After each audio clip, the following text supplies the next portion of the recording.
Hi everyone, welcome back. Thanks for joining us today. We've got a brand new story to share with you.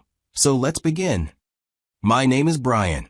I was so sure of the woman I was about to marry that I would have bet everything on her loyalty. And up until about 2 months before our wedding day, I believed I had found the one. But when I found out what she'd been doing behind my back, I made a decision that she didn't see coming. I had no choice but to walk away. I remember the first time I met Joyce. It was one of those mornings when I was out on my regular jog, earphones in, just try to clear my head. The route I used wasn't crowded, but you'd start recognizing familiar faces if you stuck to a routine long enough. She was one of those faces. At first, it was just a nod or a quick wave when we passed each other. Just that silent acknowledgement you give someone you see often. Then, one morning, she broke the usual routine. I had just slowed down near a water fountain when I heard her call out to me. She pointed at my shoes and asked, "Hey, are those any good for long-distance runs?" I was caught off guard as she smiled while asking. So, I told her what I liked about them. And that turned into a longer back and forth. She was surprisingly easy to talk to. That short chat turned into us, standing there for almost 15 minutes. She told me she lived just a few blocks from where I stayed. We even laughed at the fact that we'd probably been shopping at the same grocery store without knowing. By the time we were about to part ways, it didn't feel right not to stay connected. So we exchanged numbers. That was the beginning, the first thread that eventually pulled us into something much bigger than either of us imagined. For the first couple of months after Joyce and I exchanged numbers, our conversation stayed light, just casual chats now and then. I wasn't in a relationship at the time, but I also wasn't out there trying to start anything. Life was steady, and I liked keeping it that way. From the start, it was clear that Joyce was already in a relationship. She never directly said, "I have a boyfriend," but she didn't have to. She'd mention when talking about weekend plans and post pictures on social media that made it obvious. Those kinds of subtle clues you don't miss if you're paying attention. And I paid attention. Because of that, I kept my boundaries sharp. I respected the fact that she was in a relationship, and I respected myself enough not to blur any lines. I definitely didn't want to catch feelings for someone who was already taken. So I kept things friendly, surface level. At that point, I saw her as someone I was cool with. Nothing more. And for a long time, that's all it was. After a while, she stopped posting. At first, I didn't think much of it. People go offline all the time. But a few weeks later, when she did come back, everything about her online presence felt different. Gone were the pictures of her and her boyfriend. Instead, she started sharing those quotes you usually see when someone's trying to heal. You know the type. Choose yourself. Healing isn't linear. Let go of what no longer serves you. Stuff like that. I'd seen enough of that pattern to recognize what it usually means. From experience, I knew those kinds of posts didn't just come out of nowhere. They usually follow a breakup. I figured something must have gone wrong in her relationship. But I didn't say anything. I mean, yeah, we were friendly, but we weren't close enough for me to start poking into her personal life. So I just observed, quietly. Then one day, she posted something that got me thinking. I can't even remember the exact quote now, but it had this heavy tone to it. Like someone who was trying hard to keep it together. That one made me pause. It stuck with me the whole evening. And I don't know what it was, maybe concern, maybe instinct, but I decided to message her. Just a simple, "Hey, are you okay?" She replied not long after. Said she was fine. I didn't push. But I did ask her casually why she'd been so quiet for a while. That's when she said, "Let's talk when we see." I'll be honest, that threw me off a bit. We'd never seen each other outside the jogging route. Never even talked about hanging out. So I just asked her kind of innocently, "Where are we meeting?" She suggested a cafe. One is not too far from both our places. I agreed to meet. We linked up one evening after work. The cafe was quiet and warm. We sat across from each other, and after the usual small talk, she opened up. She told me her silence online had been her way of trying to find herself. Her boyfriend had ended things, and she needed time to process everything. I could tell it still hurt. You can always see it in the way someone talks about something they're not fully over. Her voice was steady, but her eyes gave her away. There was pain there, and I'll admit, I was curious about what happened. Why did he leave? What went wrong? But in that moment, looking at her, I knew asking those questions wouldn't help. She didn't need to be interrogated. She just needed someone to listen. So that's exactly what I did. I let her talk. Let her get it out of her system. And man, she had a lot to say, like someone who had been holding back for too long, and finally found a crack to let some of the weight out. That evening was different. It made me see her differently as a person going through something hard, and trusting me enough to share it. That meeting laid the foundation for everything that came next. After that first cafe meeting, things between Joyce and me shifted slowly, but noticeably. We started spending more time together outside the jogging route. At first it was casual, a coffee here, a walk there. But over time, those casual hangouts became more frequent. She'd invite me over to her place some evenings to try a new recipe or just to talk, and other times I'd have her over at mine for dinner or to watch something. We just genuinely enjoyed each other's company. Now, I'm not going to act like I didn't notice how beautiful Joyce was. She's an attractive woman, no doubt. But I was cautious. I knew she had just gotten out of a relationship, and I didn't want to be the guy she leaned on just to fill a void. I've seen that story play out before. You give your time, your energy, your emotions, and then one day, you wake up and realize you were just a temporary distraction from someone else's pain. I didn't want that for myself. So even though I found her attractive and felt the connection growing, I kept my emotional guard up. At least I tried to. But the more we spent time together, the harder it became to ignore that something real was forming. We went from casual text to long, late-night phone calls. We shared stories, childhood memories, and random thoughts. There were no grand declarations or sudden confessions, just a slow, steady unfolding of closeness. We started looking for reasons to see each other. Then one evening, we were at my apartment, waiting for some food we'd ordered. As we were lounging, laughing about something silly, and out of nowhere, Joyce looked at me and asked, "Why don't you have a girlfriend?" I chuckled. I said, "I do." She looked confused. "You do? How come I've never seen her?" I leaned back and replied, "You see her every day. I talk about her all the time. My girlfriend is you." Now, I said it jokingly. I wasn't trying to make some grand move. It was just playful. But she paused for a second, like she was actually thinking about it. Then she smiled and asked, "So I'm your girlfriend, and I didn't even know it." We both laughed. It was one of those moments that's light-hearted on the surface, but carries a little more underneath.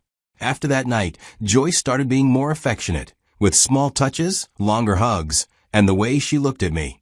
It was like she embraced the idea without us needing to spell it out. And honestly, I didn't correct it. I let it happen because it felt right. It felt like something mutual was finally taking shape. Something we both wanted, even if we hadn't officially said the words yet. After weeks of constant affection, I finally decided to stop pretending we were just friends and asked Joyce to be my girlfriend. I genuinely felt like we just clicked. The conversations flowed. The silences were comfortable. And when we disagreed, which wasn't often, we didn't fight to win, we listened. I'd never had that before. And I knew her past. I knew what her ex put her through. So I made a quiet promise to myself right then. I would never treat her like that. I wouldn't make her question her worth or second-guess her place beside me. I just wanted to love her in a way that made her feel safe, seen, and steady. After about a year of dating, the whole living arrangement just made sense. She was already spending most of her time at my place. We had routines. So we started talking about moving in properly, finding a space we could both call ours. Eventually, we found a bigger house in a quieter area. I covered the rent, and Joyce handled some of the bills. That's all I ever wanted. Living together made us even closer. At that point, I wasn't just in love. I was building a future with her in mind. If you had told me back then that it would all fall apart, I would have laughed. By our second year together, we decided to meet each other's families. We visited her family during Thanksgiving. I remember feeling a bit nervous, even though Joyce kept telling me they'd love me. Her parents were warm, polite, and curious. I tried to show them I was serious about their daughter. It went well enough, and they welcomed me. A few weeks later, it was my turn to bring Joyce home for Christmas. My family's a bit more laid back. Joyce fit right in. Watching her blend into my family meant something to me because she was becoming part of my foundation. That whole holiday season made our bond feel stronger. Not long after, we started having those deeper conversations about marriage, about kids, about building a home together. We both had stable incomes. We were in a place, financially, where raising a family didn't seem like a far-off fantasy. I was ready, and I believe she felt the same. That's why I decided to propose. I wanted it to be something special. So one evening, I left work early, teamed up with some of her closest friends, and we decorated our living room while she was out. Balloons, candles, rose petals, and right in the center, those words, "Will you marry me?" Our mutual friends were there too, ready to cheer, to witness that next step. When Joyce walked in, she was surprised and caught off guard. Still, she said yes, and I slid the ring on her finger. That night, we popped bottles of wine and took pictures. Everyone around us was celebrating the beginning of our forever. At the time, I didn't realize I had just proposed to someone who still had a secret she hadn't let go of. After the engagement, things picked up quickly. Joyce threw herself into wedding planning like she'd been waiting her whole life for it. She got an event planner involved within a week, and the two of them began working on every single detail. She was constantly flipping through magazines, scrolling through Pinterest boards, and calling vendors. Every evening, there was something new to approve or discuss. On my end, I didn't interfere much with the creative stuff. My role was mainly financial. It wasn't cheap, but I didn't mind. This was the woman I planned to spend the rest of my life with. If she was putting in the time and effort, the least I could do was show up with the money and the support. From the outside, we looked like a team.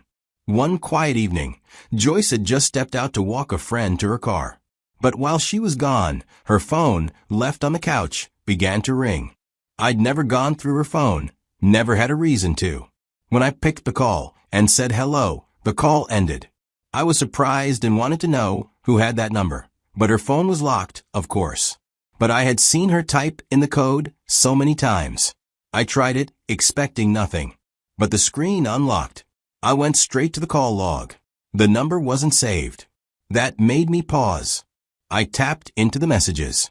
That's when my stomach dropped. Some of the texts were missing. She had deleted her side of the conversation. But what was left behind said enough. From the conversation, it was clearly a man, and he was replying to something she had sent. He said he understood that she couldn't see him anymore now that she was engaged and preparing for her wedding. He sounded disappointed, but not surprised. As I scrolled further, I saw more. He was trying to change her mind, reminding her of their connection, telling her they were meant to be. He talked about how things used to be between them. He was pleading in a way that told me this wasn't the first time they had reconnected. That was when everything clicked. This was her ex, the one she said had hurt her, and the one I thought she had left behind long ago. Turns out, she never truly did. The more I read, the clearer the picture became. They had been meeting up before I even proposed. And the way he mentioned our place, it sounded like they had a regular spot. I don't know. What I do know is this: she had been seeing him behind my back, and she had looked me in the eye every single day like nothing was wrong. I quickly took screenshots of everything I could before I heard the sound of her footsteps at the front door. I locked the phone, set it right back where I found it, and walked out.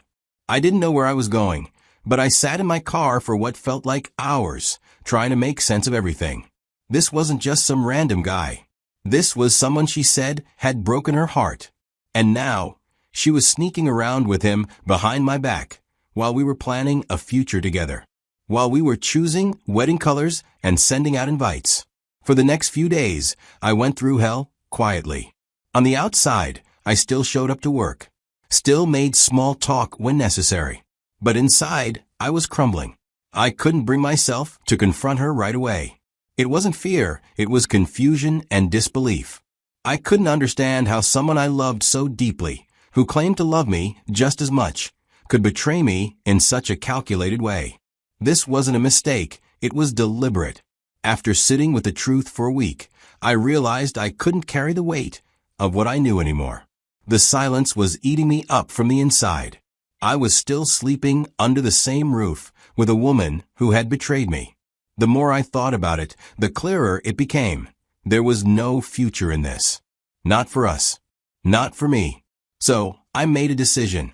I didn't want drama or to drag it out into a long, bitter argument. That morning, before I left for work, I sat down and wrote her a letter. I laid everything out in that letter. I told her I knew about the other man. I told her how I found out.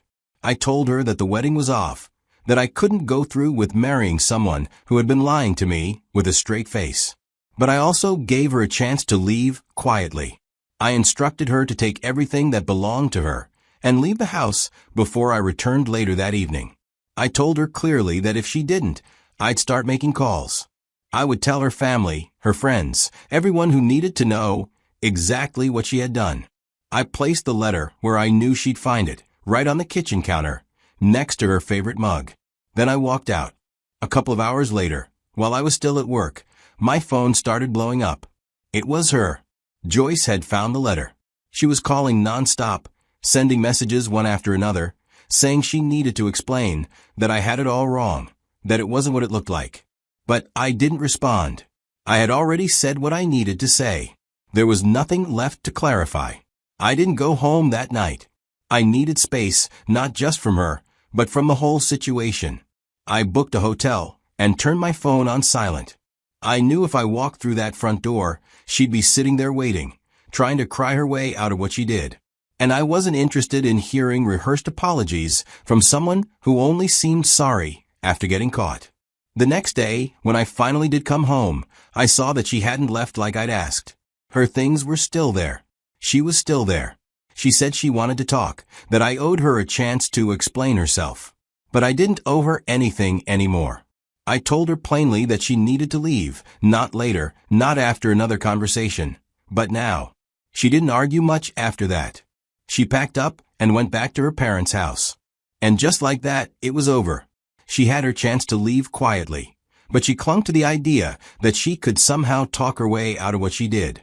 But for me, that door had closed the moment I wrote that letter, and I meant every single word in it. After everything happened, people started reaching out. Mutual friends, a few of her family members, even some people I barely talked to before suddenly wanted to play peacemaker. Everyone had something to say, some telling me to hear her out, others asking me to forgive her, saying things like, she made a mistake, or maybe it didn't mean anything. But here's the thing, this was something she deliberately did, and did well enough that I wasn't even supposed to find out. The only reason I knew it all was pure luck. If that call hadn't come in at the wrong time, if I hadn't glanced at her phone when I did, I would have gone through with marrying someone who was still emotionally tied to another man behind my back. That realization hit harder than the betrayal itself. It meant everything I thought we had was built on a lie I didn't even know existed. And that's what made it impossible for me to go back, no matter how many people tried to talk me into understanding or talking things through. Because once someone shows you who they really are, it's not your job to repaint the picture. It's your job to protect yourself. The pain? It's still there. I'd be lying if I said I'm completely over it. I was in love. I was invested. I pictured a life with her, and walking away from that kind of attachment doesn't come with a clean emotional cut. But I am doing my best. Thank you for watching.